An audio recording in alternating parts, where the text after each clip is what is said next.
न्याजी साहब, आज मुस्लिम high senior secondary school जो कि मुस्लिम स्कूल के नाम से पूरे शहर जयपुर में जाना जाता है, उसके इलेक्शन है कमेटी को लेकर के, क्या कहना चाहते हैं आप? बहुत अच्छी बात है, इलेक्शन हो रहे हैं और ये जो कमेटी है इसने बर वक्त इलेक्शन करा दिए। इससे पहले तो आपको सब जानते ही हैं कि 50 साल तक पता ही नहीं लगा कि इलेक्शन हुए या नहीं हुए। 19 में जो इलेक्शन हुए तो थोड़ा बहुत मालूम हुआ लोगों को, और अब माशाल्लाह इस दफ़ा जो इलेक्शन हुए उसमें आप देखिए भीड़ भाड़ है। तो अच्छा है, इलेक्शन होने चाहिए ताकि नई नई चीज़ें लोगों के सामने आएँ और जो नए कमेटी आए वो अपने हिसाब से काम करे। सर, एक सवाल और है लोगों के दिल के अंदर, वो हम आप लोगों से सवाल जब हमने लोगों का पूछा, लोगों से जाना, उनकी राय जानी, उसके बाद आपसे कर रहे हैं कि सुनने में आया ज़्यादातर मेंबरान ने स्कूल की दुकानें कम किराए पे ले रखी हैं और ज़्यादा किराए पर बाहर वालों को दे रखी हैं। कहाँ तक सच्चाई है और अगर ऐसा है तो उनके ऊपर क्या एक्शन होगा? क्या उनके खिलाफ कार्रवाई होगी? क्या खाली कराई जाएगी? देखिए, इसका तो मैं आपको बता नहीं सकता हूँ क्योंकि इससे पहले मैं जुड़ा हुआ नहीं था। इस साल मैं फाइट कर रहा हूँ इलेक्शन।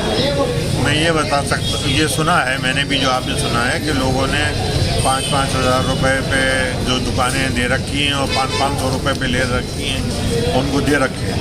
तो अब जो नई कमेटी आएगी और वो अगर आती है हमारे मुताबिक, तो सबसे पहला काम यही होगा कि इन लोगों को नोटिस दिए जाएंगे जो उन्होंने सबलेट कर रखे हैं कि भाई उन्होंने सबलेट कैसे कर रखे हैं, गैर कानूनी काम कैसे कर रखा है, और उनसे खाली करा के या किराया बढ़वाया जाए।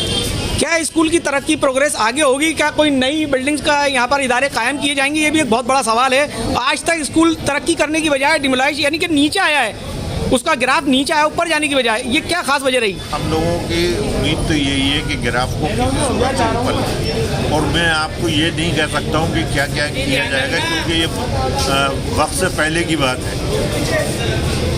जितना हम लोग काम करेंगे वो काम कर सकते हैं और कोशिश हमारी ये रहेगी कि मुस्लिम स्कूल का जो विकार आज से 50 साल पहले था जब हम स्टूडेंट थे यहाँ, तो कम से कम उतना तो हो। उस ज़माने में क्लासेस भरे रहते थे और सब स्टूडेंट भी आते थे और मुस्लिम स्कूल के स्टूडेंट अच्छे ओहदों पे भी जाते थे। ये जो जवाल आया है आखिर क्यों आया है, इस पर मंथन किया जाए। क्या कभी यहाँ से IPS RS कोई अधिकारी बच्चे बन पाएंगे? आगे का तो क्या कह सकते हैं, ज़रूर बन पाएंगे। अगर यहाँ का स्टैंडर्ड अच्छा होगा तो क्यों नहीं बनेंगे। एक सवाल हो रहा है आपसे, जितने भी दूसरे समाज के स्कूल हैं वो मुस्लिम स्कूल के बाद में बने, स्कूल से कॉलेज बन गए, कॉलेज से यूनिवर्सिटी बन गई, लेकिन इस मुस्लिम स्कूल की आज तक हालत नहीं सुधरी। इसकी क्या वजह है? इसकी वजह हमारी कौम ने इस तरफ तवज्जो ही नहीं दी कि उनका एक वाहिद इदारा जो है मुस्लिम स्कूल है।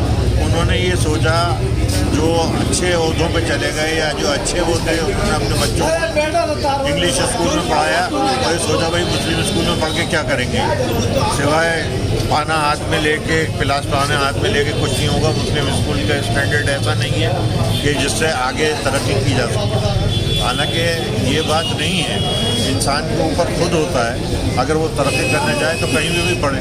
आज आप देखिए जो हिंदी मीडियम के स्कूल नहीं है, हिंदी मीडियम के स्कूल हैं, उनसे भी पढ़े लिखे लोग जो हैं वो IAS बनते हैं, IAS IPS बनते हैं, ये सब होते हैं।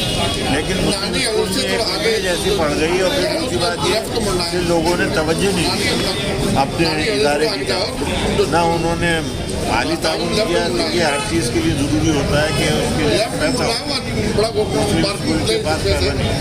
सबसे ज़्यादा तरक्की की बात तो ये है कि जब आप शिक्षाएँ तक नहीं देंगे तो वो क्या कैलेबर तैयार करेंगे और क्या स्टूडेंट को तैयार करेंगे जब उन्हें अपने खाने की फिक्र होगी कि 30 तारीख को हमें तनख्वाह नहीं मिल रही है या हमें 4 महीने हो गए तनख्वाह नहीं मिली, तो उसका स्टैंडर्ड कर रहा होगा। कई बार लोगों को जो उनके फंड हैं वो नहीं दिए गए, बहुत से केसेस चल रहे हैं फंड के उस पर मुस्लिम स्कूल के।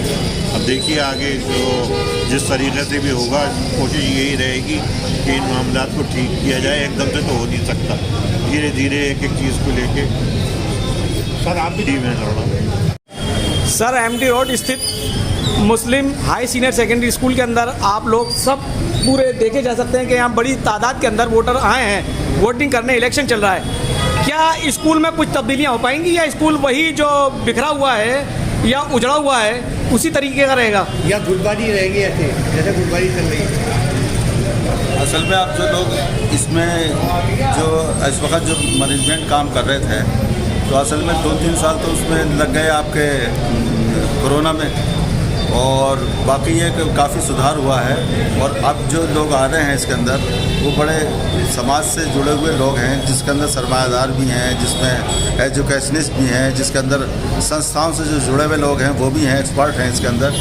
सब इंशाल्लाह ताला अच्छी उम्मीद लगाई जा रही है और सब इसके अंदर जो है अब जो भी कमेटी चुन के आएगी, हमें उम्मीद है कि इंशाल्लाह ताला वो बहुत अच्छा और इस मुस्लिम स्कूल का एक बहुत बड़ा काम होगा और इंशाल्लाह ये शहर में एक शाहकार होगा इसका।